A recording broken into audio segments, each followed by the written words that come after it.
It's pretty much impossible for me to quantify my love of John Carpenter's Halloween. I was only 10 years old, hanging out with my friends, talking about wanting to watch a scary movie. My 18-year-old brother decided to be cool and take us down to Hollywood Video. Remember that place? Clock is ticking, the phone is ringing, the late fees are piling up so high.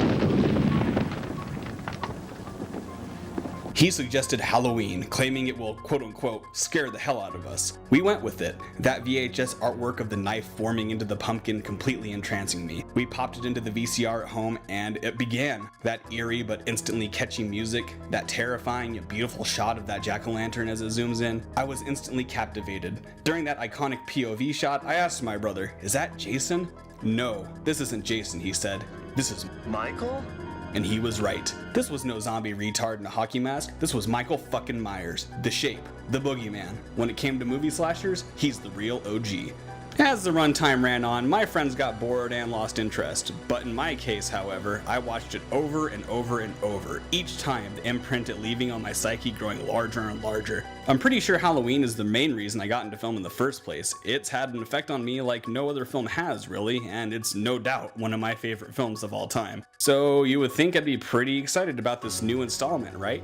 Well, you'd be wrong. A lot of people seem to be hyped up for Halloween 2018 for various reasons, and many of those reasons don't really excite me at all. I'm going to take the 3 main reasons why people seem to be excited and explain why it actually makes me a little bit apprehensive. Reason number 1. Jamie Lee Curtis is back as Laurie Strode.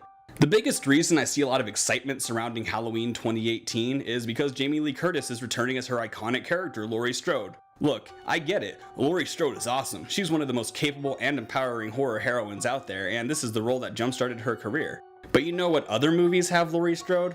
Halloween 2 and Halloween H2O, which both... Yeah, I know a lot of fans hold these 2 films in somewhat high esteem, but they're pretty standard slashers that miss everything about what made the original films so great.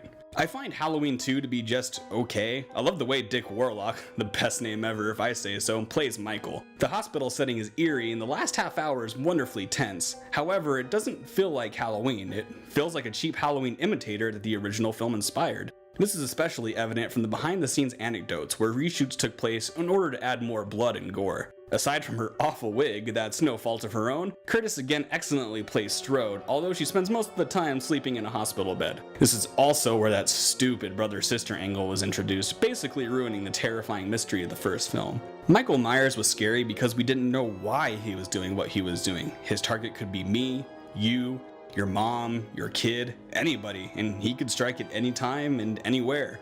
This poor explanation just ruined his motives, which they're apparently going to ignore in this new requel. More on that later. Do you know what else Halloween inspired? The movie Scream, which ended up inspiring Halloween H2O. And if you disagree, just remember the fact that the actual score for Scream was used in the movie.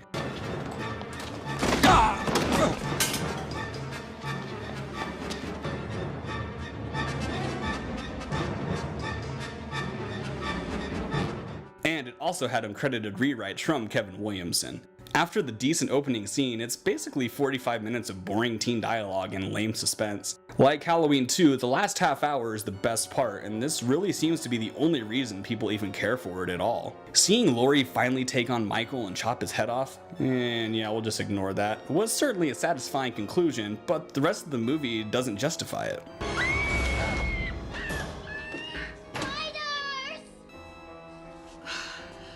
Also, that mask is just garbage. I mean, look at that thing. Better than Halloween 5's mask, though. Ugh.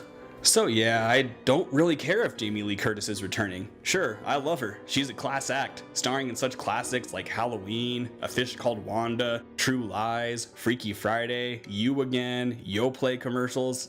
That doesn't mean she's the official seal of quality, though. Except for Yoplait. That shit is delicious.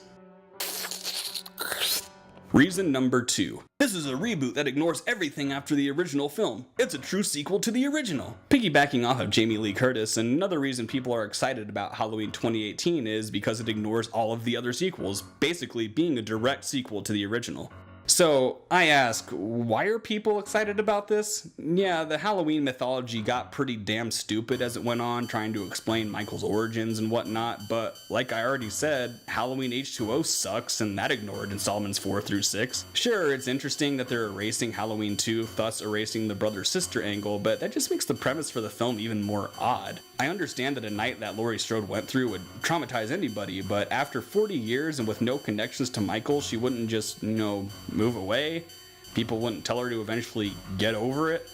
Plus, since she has a daughter, I don't doubt that they won't repeat the same dramatic beats as H2O with Laurie and John. I really hate this new trend of sequels ignoring all of the other installments. With the new Terminator installment taking place directly after 2 and the apparent RoboCop reboot taking place directly after the original, people are acting like this is some sort of good thing. Finally, we get a true sequel and we can ignore all that other crap. Well, what if this one sucks too? Are we going to just ignore that one and try it all again, saying the next one will become the true sequel? It all just reeks of cynicism and a pathetic attempt to add some sort of authenticity to the fact that it's the umpteenth installment in a tired franchise. Reason number 3. John Carpenter is executive producing and composing the score! Like I said at the beginning, Halloween is one of my favorite films of all time, and I also love The Thing and Big Trouble in Little China. For the most part though, Carpenter is a pretty hit or miss filmmaker, especially since the 90s. Sure, he's the creator of it all, but if he hasn't made a good film in decades, what's there to really be hyped about? David Gordon Green and Danny McBride being the masterminds behind this requel piques my interest a little bit, and Carpenter said their idea was amazing, but the trailer just isn't selling me. It really doesn't look too different from any of the other terrible sequels in the franchise. Certainly won't have the same moody lighting of the original, I can tell you that much. Dean Cundey being brought back as cinematographer would honestly excite me more, and he DP'd Jack and Jill. As far as the soundtrack goes, I'm sure that'll be great.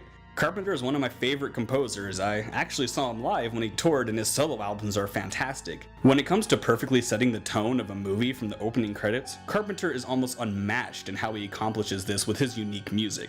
I actually prefer the score of Halloween 2 to the original, mostly due to my love of synth music. Get that piano shit out of here. Bring in the synths. Yeah.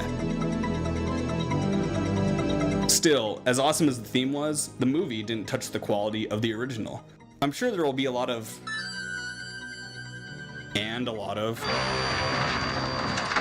which is great, but still, Carpenter has scored a majority of his films, which includes the terrible ones. Any Ghost of Mars fans out there? Anyone? So, all in all, will Jamie Lee Curtis kill it as Laurie Strode once again? I have no doubts. Will John Carpenter's new score be a killer modern twist on the iconic theme? Most likely. However, while these elements might be good, that doesn't make me any more excited for this new film. As history shows, all of these reasons people are excited are really reasons to be apprehensive. The biggest reason I wish they would just leave Halloween alone is that the original is a watershed film that just can't be replicated. It's a masterpiece in minimalist horror filmmaking, engrossing the viewers in the simplest yet most effective ways. Any attempt to recreate the original comes off as phony and recycled, but doing your own thing separates it too far from the original. Excuse me. Since John Carpenter's Halloween is one of the most influential films of all time, a new installment adds absolutely nothing to the series aside from, well, here's another one, enjoy, I guess. But of course, I'll be there opening night, making it a double feature with the original and judging it from the absolute highest pedestal I can. The early reviews are shockingly positive, so I guess we'll see. Maybe I'll be surprised, maybe I'll be indifferent, maybe I'll be annoyed. I guess we'll find out on October 19th. Thanks for watching, and happy Halloween.